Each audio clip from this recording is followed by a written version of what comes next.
Hello, പത്തരമാറ്റിൻ്റെ ഇന്നത്തെ എപ്പിസോഡിൻ്റെ കഥയിലേക്ക് എല്ലാ കൂട്ടുകാർക്കും സ്വാഗതം. അങ്ങനെ ഇന്ന് ആദ്യം കാണിക്കുന്നത് നമ്മുടെ അനിയെയും ദേവയാനിയെയുമാണ്. അനി ചോദിക്കുന്നുണ്ട് ദേവയാനിയോട്, വല്യം എന്താ അനാമിയെ ഒന്നും ശ്രദ്ധിക്കാത്തത്? അവൾ ഡെയിലി ഇവിടുന്ന് പുറത്തേക്ക് പോകുന്നുണ്ട്, വരുന്നുണ്ട്, വല്യം അതിനെപ്പറ്റി എന്തെങ്കിലും അന്വേഷിക്കുന്നുണ്ട് എന്നൊക്കെ ചോദിക്കുന്നുണ്ട്. അപ്പോൾ അത് ദേവയാനി പറയുന്നുണ്ട്, അതൊന്നും അന്വേഷിക്കേണ്ടത് വല്യമ്മയോ അമ്മയോ ഒന്നും അല്ല, അത് അന്വേഷിക്കേണ്ട ചുമതല അവളുടെ ഭർത്താവിന് തന്നെയാണ്. അതൊക്കെ നീയാണ് അന്വേഷിക്കേണ്ടത്. ഇപ്പോൾ ആദർശിൻ്റെ പ്രശ്നമാണ്, അന്നേരം നീ ഇതും അതുമായിട്ടൊന്നും കൂട്ടിക്കുഴക്കണ്ട എന്നൊക്കെ പറയുന്നുണ്ട്. പിന്നെ കാണിക്കുന്നത് നയനയെയും ആദർശിനെയുമാണ്. നയന അങ്ങനെ ആദർശം ഇങ്ങനെ ഭക്ഷണം കഴിച്ചുകൊണ്ടിരിക്കുകയാണ്. പക്ഷേ ആദർശിന് ഭയങ്കര ടെൻഷൻ കാരണം ഭക്ഷണം ഒന്നും വേണ്ട. അപ്പോൾ നയന പറയുന്നുണ്ട്, രാവിലെയും ഒന്നും കഴിച്ചിട്ടില്ല, അങ്ങനെയായാൽ പറ്റില്ല, എന്തെങ്കിലും അസുഖം വരും, നമുക്ക് ഡോക്ടറെ പോയി കണ്ടാലോ എന്നൊക്കെ ചോദിക്കുന്നുണ്ട്. അപ്പോൾ ആദർശ് പറയുന്നുണ്ട്, നിനക്കിപ്പോൾ എന്താ വേണ്ടത്? നിന്നെയാ ഞാനിപ്പോൾ ഏറ്റവും കൂടുതൽ ഭയക്കുന്നത്, എന്നെ എന്തിനാ ഭയക്കുന്നത് എന്ന് ചോദിക്കുന്നുണ്ട് നയന. അപ്പോൾ ആദർശ് പറയുന്നുണ്ട്, നിൻ്റെ ഇത്തരത്തിലുള്ള വർത്തമാനം എനിക്ക് പിടിക്കാത്തത്, എന്നെ ഒന്ന് തനിച്ചിരിക്കാനും വിടത്തില്ല എന്നും പറഞ്ഞ് ഭക്ഷണം കഴിക്കാതെ എഴുന്നേൽക്കുന്നുണ്ട്. നയന ചോദിക്കുന്നുണ്ട്, അപ്പോൾ ആദർശേട്ടന് എന്തെങ്കിലും അസുഖമുണ്ടോ? ആ സമയം ആദർശ് ദേഷ്യത്തോടെ പറയുന്നുണ്ട്, എനിക്ക് വലിയ അസുഖമുണ്ട്. പിന്നെ അവർ ഓഫീസ് വിട്ട് പുറത്തേക്ക് വരുന്നുണ്ട്. നയന പറയുന്നുണ്ട്, ആദർശേട്ടൻ്റെ മനസ്സിങ്ങനെ കലങ്ങി മറിഞ്ഞിട്ടാണ് ഉള്ളത്.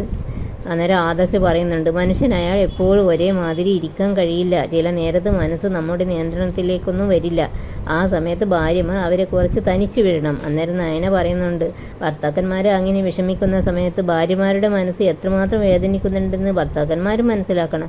അപ്പോൾ ആദർശ് പറയുന്നുണ്ട്, നീ എന്നെ ഇങ്ങനെ ശല്യം ചെയ്യല്ലോ നയനെ, എന്നെ ഇങ്ങനെ വേദനിപ്പിക്കലേ എന്നൊക്കെ ഇങ്ങനെ പറയുന്നുണ്ട്. എന്നിട്ട് കാറിൽ കയറാൻ നോക്കുമ്പോഴേക്കും ആദർശ് കുഴഞ്ഞു വീഴുന്നുണ്ട്. അയ്യോ എന്ത് പറ്റി ആദർശേട്ടാ എന്നും പറഞ്ഞ് പിടിക്കുന്നുണ്ട് നയന. എന്നിട്ട് അവർ അങ്ങനെ ഹോസ്പിറ്റലിലേക്ക് പോകുന്നുണ്ട്. എന്നിട്ട് ഡോക്ടർ പരിശോധിച്ചിട്ട് പറയുന്നുണ്ട്, BP നല്ല ഹൈയിലാണ് ഉള്ളത്, എന്താ നിങ്ങളുടെ ടെൻഷൻ എന്നൊക്കെ ചോദിക്കുന്നുണ്ട്. ECGയിലൊന്നും പ്രശ്നമില്ല, പക്ഷേ നിങ്ങളുടെ പ്രശ്നം എത്രയും പെട്ടെന്ന് തന്നെ സോൾവ് ചെയ്യണം, അല്ലെങ്കിൽ സ്ട്രോക്ക് വരെ വരാം ഇങ്ങനെ ടെൻഷൻ അടിച്ചാൽ. അന്നേരം ആദർശ് പറയുന്നുണ്ട്,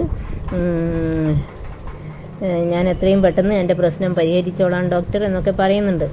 പിന്നെ നയനയോട് പറയുന്നുണ്ട് ഡോക്ടർ, ആദർശിനെ മനസ്സിലുള്ള ടെൻഷൻ എന്താണെന്ന് മനസ്സിലാക്കണം. ആദർശിനോടും പറയുന്നുണ്ട്, ഭാര്യ ഭർത്താക്കന്മാരായ എന്തെങ്കിലും ടെൻഷനൊക്കെ ഉണ്ടാകുമ്പോൾ അങ്ങോട്ടും ഇങ്ങോട്ടും ഷെയർ ചെയ്യുന്നതല്ലേ നല്ലത്, അതുകൊണ്ട് എല്ലാ ഭാര്യയോട് തുറന്നു പറയുക എന്ന് പറയുന്നുണ്ട്.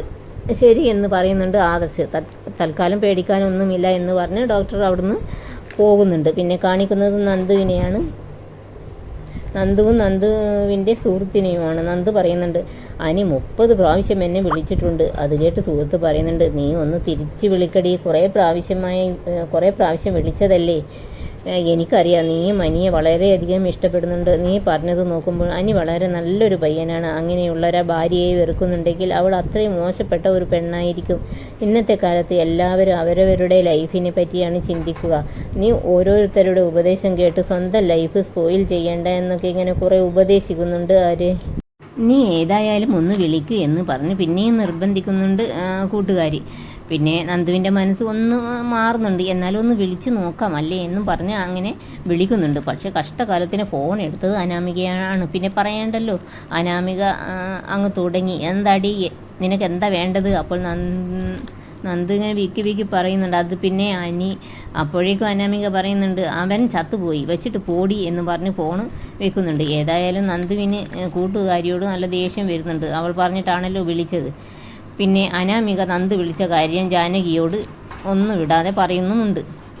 സ്വന്തം ഭാര്യ അടുത്തുള്ളപ്പോൾ ആ ഭാര്യയെ ഒന്ന് ശ്രദ്ധിക്കാൻ അമ്മയുടെ മോന് സമയമില്ല. അന്നേരം ആ പിഴച്ച അവളെപ്പറ്റി ഇങ്ങനെ ഓർമ്മിക്കുവാനേ അവന് നേരമുള്ളൂ.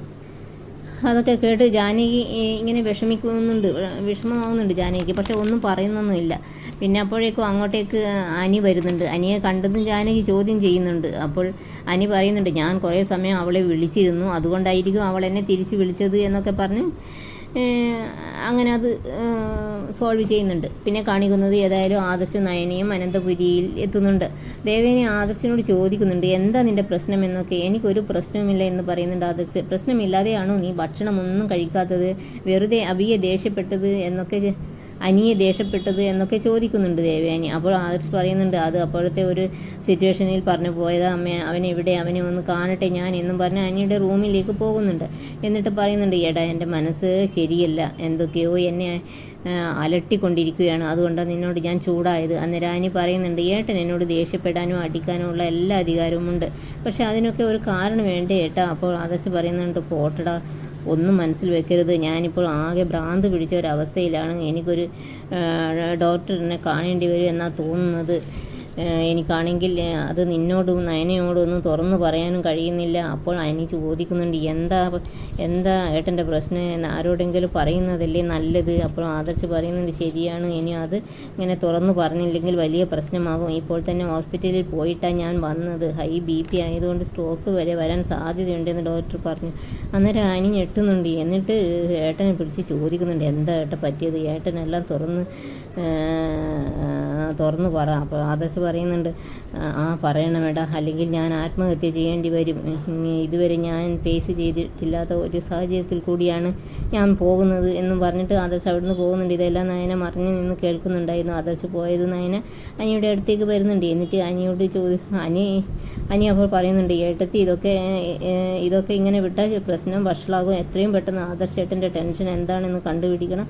അപ്പോൾ നയന പറയുന്നുണ്ട് അത് ഞാൻ തീരുമാനിച്ചു കഴിഞ്ഞു അനി, എല്ലാം തുറന്നു പറയണേ എന്നല്ലേ ഇപ്പോൾ ആദർശേട്ടൻ പറഞ്ഞത്, ചിലപ്പോൾ ആദർശേട്ടൻ തന്നെ എല്ലാം എന്നോട് തുറന്നു പറയുമായിരിക്കും എന്നും പറഞ്ഞ് നയന അവിടുന്ന് പോകുന്നുണ്ട്. ഇതോടുകൂടി ഇന്നത്തെ എപ്പിസോഡിൻ്റെ കഥ ഇവിടെ അവസാനിക്കുകയാണ്. നിങ്ങൾക്ക് ഈ വീഡിയോ ഇഷ്ടപ്പെടുമെന്ന് വിശ്വസിക്കുന്നു. ഇഷ്ടപ്പെട്ട സബ്സ്ക്രൈബ് ലൈക്ക് ചെയ്യാൻ മറക്കല്ലേ. Thanks for watching.